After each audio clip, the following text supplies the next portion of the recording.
ఎక్కువ రాబడి పంటలలో మఖానా ఒకటి. ఉత్తర భారతదేశంలోని పలు ప్రాంతాలలో మఖానా సాగు విరివిగా సాగుతుండగా తెలంగాణలో ఇంకా ఈ పంట అడుగుపెట్టలేదు. రైతులను లాభాల బాటలో నడిపించాలనే ఉద్దేశంతో నల్గొండ కలెక్టర్ ఇలా త్రిపాఠి, ఉద్యాన శాఖ అధికారులు రాష్ట్రంలో ఇప్పటివరకు ఎక్కడా లేని మఖానా పంటను జిల్లా రైతులకు పరిచయం చేస్తున్నారు. జిల్లాలోని కంపసాగర్ వ్యవసాయ పరిశోధనా కేంద్రంలో ప్రయోగాత్మకంగా మఖానా పంట సాగును ప్రారంభించారు. ఈ మఖానా పంట అంటే ఏంటి? దీనివల్ల ఎలాంటి ప్రయోజనాలుంటాయి?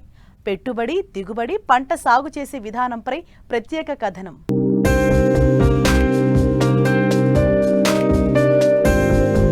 నల్గొండ జిల్లా వ్యవసాయానికి అనుకూలమైన ప్రాంతం.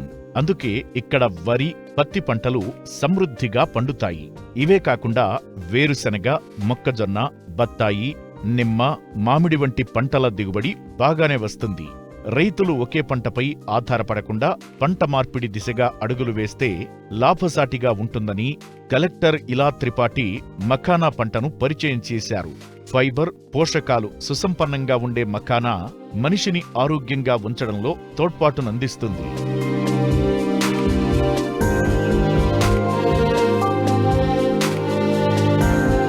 ప్రపంచంలోనే 90% మఖానా బీహార్ రాష్ట్రంలోనే సాగవుతోంది. పెద్దగా, గుండ్రంగా ఉండే మఖానా మొక్క ఆకులు నీటిపై తేలుతుంటాయి. కాని గింజలు నీటి అడుగున కాయల్లో ఏర్పడతాయి. వాటిని సేకరించడం చాలా శ్రమతో కూడుకున్న పని. అడుగు లోతున్న నీటిలో కూడా ఈ పంటను సాగు చేయవచ్చు. మనిషికి కావాల్సిన అన్ని రకాల పోషకాలుండే మఖానాకు అంతర్జాతీయ మార్కెట్లలో పెరుగుతున్న డిమాండ్ దృష్ట్యా నల్గొండ జిల్లాలో సాగు చేసేలా కలెక్టర్ చర్యలు చేపట్టారు. మార్చి నెలలో జిల్లా నుంచి వ్యవసాయ శాస్త్రవేత్తలు, అధికారులతో కూడిన బృందం బీహార్ రాష్ట్రంలోని దర్భంగాకు వెళ్లి మఖానా సాగు, విత్తనం మొదలుకొని పంట కోత వరకు అన్ని విషయాలను అధ్యయనం చేసి వచ్చారు. నల్గొండ జిల్లా త్రిపురారం మండలం కంపాసాగర్ వ్యవసాయ పరిశోధనా కేంద్రంలో 1 ఎకరం విస్తీర్ణంలో మఖానా సాగు విత్తనాలను చల్లి ప్రయోగాత్మకంగా సాగును ప్రారంభించారు. త్వరలోనే వివిధ ప్రాంతాల్లోనూ సాగు చేసేందుకు కసరత్తు చేస్తున్నారు. వీళ్ళందరూ ఈరోజు మఖానా అనేది ఫాక్స్నట్స్ది ఒక మనం ప్రయోగ కింద మన జిల్లాలో తీసుకుంటున్నాము. గత మార్చి నెలలో మన జిల్లా నుంచి ఒక 4 మెంబర్డ్ బృందంని ఇక్కడి నుంచి దర్భంగా మఖానా స్టేషన్కి పంపడం జరిగింది. వాళ్ళు అక్కడ 2-3 రోజు ఉండి ఈ మఖానా కల్టివేషన్ ఎలా చేయాలి, ఏ వెరైటీ విత్తనం వాడాలి, ఎంతమంది స్కిల్డ్ లేబర్ కావాలి, మొత్తం స్టార్టింగ్ ఒక విత్తనం స్టేజ్ నుంచి చివరి హార్వెస్టింగ్ ప్రాసెస్ స్టేజ్ వరకు అంతా నేర్చుకొని మన దగ్గరికి వాళ్ళు వచ్చి వాళ్ళు పాలు పంచడం జరిగింది. దాని దిశగా ఈరోజు మనం ఏఆర్ఎస్లో 1 ఎకరం ప్రయోగాల కింద ఫాక్స్నట్ మఖానా కల్టివేషన్ టేకప్ చేస్తున్నాము. ఇప్పుడు మనం ఇక్కడ 10 కేజీ విత్తనాలు వాడుకొని మళ్ళీ 2-3 నెలల తర్వాత దాన్ని 1 ఎకరం మెయిన్ ఫీల్డ్కి తరలించడం జరుగుతుంది. అది చాలా సాంకేతిక నాలెడ్జ్తో మనం చేయబోతా ఉన్నాము. మన ఏఆర్ఎస్తో పాటు, ఏఆర్ఎస్ సెంటర్తో పాటు ఇంకా 4 జాగాలు మనం కటంగూర్ ఎఫ్పిఓ కింద 1 3 ఎకరం, తర్వాత నకరికల్ కాన్స్టిట్యుయెన్సీలో 1 2 ఎకరాలు, అదేవిధంగా ఇంకా కొండమల్లేపల్లిలో ఇంకా 4 ఏకర్స్ మేము పెడతా ఉన్నాము. దీంట్లో నెక్స్ట్ మేము ప్లాన్ చేస్తున్నది ఒక 60% కూడా మాకు ఈల్డ్ వచ్చినాం అనుకోండి, మేము దానికి ప్రాసెసింగ్ కూడా మన లోకల్గా ఇన్స్టిట్యూట్గా చేస్తాము. ప్రోగ్రెసివ్ ఫార్మర్స్తో మాట్లాడి ప్రాసెసింగ్ కూడా మన దగ్గర పెడతాం. అండ్ కటంగూర్ ఎఫ్పిఓ సహకారంతో ఒక మహిళా బజార్ కూడా త్వరలో మన జిల్లా కేంద్రంలో మేము ఏర్పాటు చేస్తామనేది ఈ సందర్భ మీ అందరికీ తెలియజేస్తున్నాను. మఖానాకు అంతర్జాతీయ మార్కెట్లో మంచి డిమాండ్ ఉంది. ఈ పంట కొంచెం శ్రమతో కూడుకున్న వరి సాగుతో పోలిస్తే 10 రెట్ల ఆదాయం పొందవచ్చు. అందుకే ఈ పంటను నల్గొండ జిల్లాలో సాగు చేసేందుకు శ్రీకారం చుట్టారు. అయితే ఈ సాగు సత్ఫలితాలిస్తే తెలంగాణ రాష్ట్ర వ్యాప్తంగా విస్తరించే ఆలోచనలో ఉన్నట్లు అధికారులు తెలిపారు. ఈ మఖానా దీన్ని మనం గోర్గాన్ నట్ అంటాము, దీన్ని మనం ఫాక్స్ టైల్ అంటాం, ఫాక్స్ నట్ అంటాము. సో మేజర్గా మన కంట్రీలో, మన దేశంలో నార్త్ బెంగాల్లో బాగా పండిస్తున్నారు. నార్త్ బెంగాల్లో కూడా ఒక 10 డిస్ట్రిక్ట్స్ ఉన్నాయి అనమాట. దాదాపు 32,000 హెక్టార్లలో అది మనకు మఖానా సాగు జరుగుతుంది. 82% మనకు ఓన్లీ బీహార్లో మాత్రమే జరుగుతుంది. తర్వాత దాని పక్కన ఉన్న అస్సాంలో కొద్దిగా, మణిపూర్లో కొంచెం, తర్వాత వెస్ట్ బెంగాల్లో కొంత ఇక్కడ జరుగుతుంది. అలాగే వేరే దేశాల్లో చూస్తే చైనా, జపాన్, కొంచెం నార్త్ అమెరికాలో కూడా ఈ పంటను సాగు చేస్తున్నారు. మేడం గారు ప్రత్యేకంగా ఒక టీంను పంపించడం జరుగుతుంది బీహార్కి. దాంట్లో భాగంగా మేము వెళ్ళి స్టడీ చేసి వచ్చిన తర్వాత ఇక్కడ కొన్ని డెమో ప్లాట్స్ని సెలెక్ట్ చేసినాం. దాంట్లో భాగంగా ఫస్ట్ కంపసాగర్ ఒకటి, ఏఆర్ఎస్, తర్వాత హెచ్ఆర్ఎస్ హార్టికల్చర్ రీసెర్చ్ సెంటర్ కొండమల్లెపల్లిలో ఈరోజు స్టార్ట్ చేయడం జరుగుతుంది.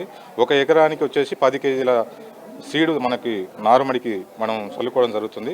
నారుమడి చేసిన తర్వాత దాదాపు 3 నెలల కాలం తర్వాత మనం 3 ఆకుల స్టేజ్లో దాన్ని మనం మెయిన్ ఫీల్డ్కు అంటే ప్రధాన మడిలో మనం నాటుకోవడం జరుగుతుంది.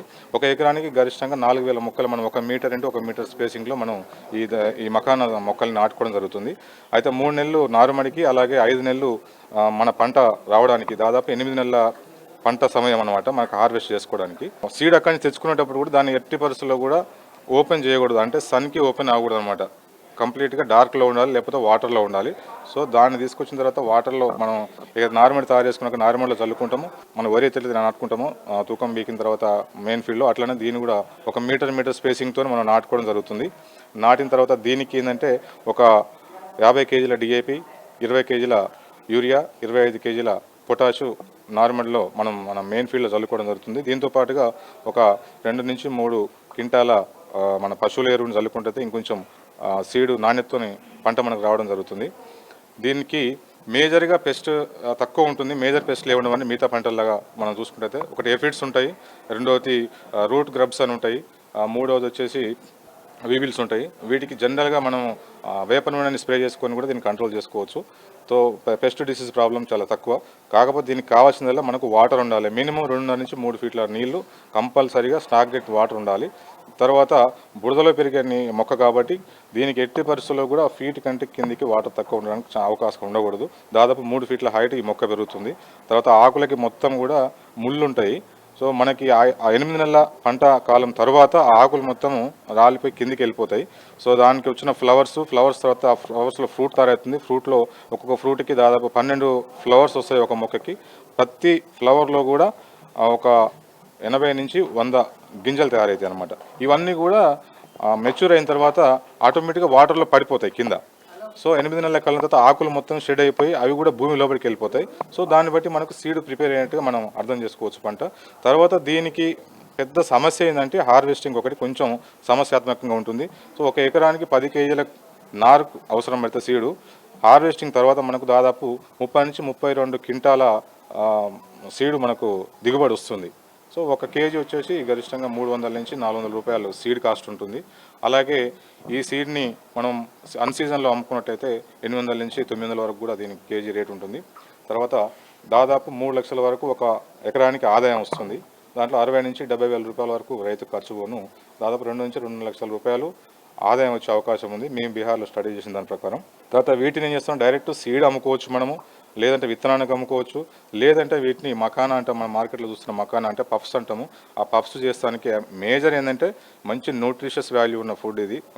దీంట్లో హై వాల్యూ ప్రోటీన్స్, కాల్షియము, అలాగే 60% కార్బోహైడ్రేట్స్ ఉంటాయి. ఇవి తీసుకోవడం వల్ల మనకి ఏంటంటే బోన్స్ కొంచెం స్ట్రాంగ్ అవుతాయి. అలాగే మెదడుకు కూడా మంచి ఎనర్జీ ఇచ్చే ఫుడ్ ఇది. చిన్నపిల్లల దగ్గర నుంచి పెద్దవాళ్ళ వరకు అందరూ తినదగిన మంచి సూపర్ ఫుడ్ అనమాట. ప్రజెంట్ మనకు అవైలబుల్ ఉన్నది.